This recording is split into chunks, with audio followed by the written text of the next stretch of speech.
Welcome back. Good morning to you. Time now is 8:28. Just about an hour and a half ago, the CHP confirmed to KTVU the driver killed in the big rig accident on the Bay Bridge this morning was from Hayward.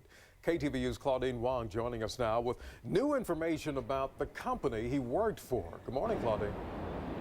Good morning, Dave. Yes, I talked to the company this driver worked for early this morning. They actually hadn't even heard the news when I talked to them, but I was able to describe the truck and some paperwork that I was around. Certainly, they were shocked by what happened this morning. What we do know at this point is that the trucking company that this driver was working for is located out of Oakland, and that he is a veteran driver, someone who has been driving for a long, long time, a local guy, so certainly has been familiar with this route. He was supposed to head into San Francisco about 5 o'clock this morning with the load of pears. He apparently left earlier because this accident happened a little bit before 3:30 this morning.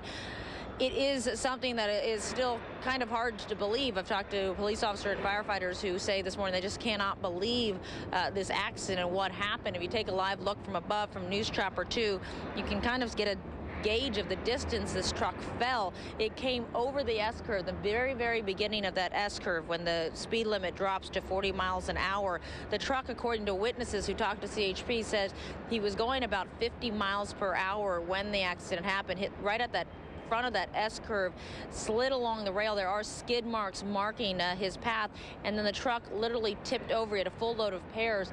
Somehow, maybe the top of the cab or whatever got damaged because that mattress that you can see from up there, they believe that came from inside his cab. That's still sitting just over the K-rail, and then he and his truck plunged to 200 feet to the ground.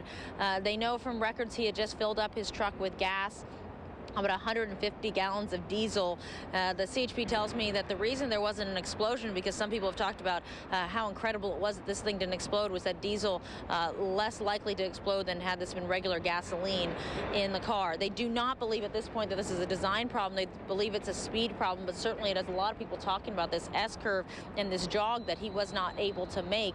A security guard I talked to this morning did see it all happen, saw the truck fall the 200 feet. Really an unbelievable sight for him. He was still very, very shocked when I talked to him.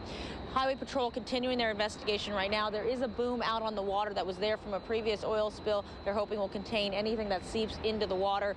Still a lot of questions. Caltrans right now putting out a statement. We have a crew on the way to get that, but certainly a lot of facets of this investigation still underway as we continue to gather more information. This is a story we're obviously going to be following throughout the day as this continues to develop. Right now,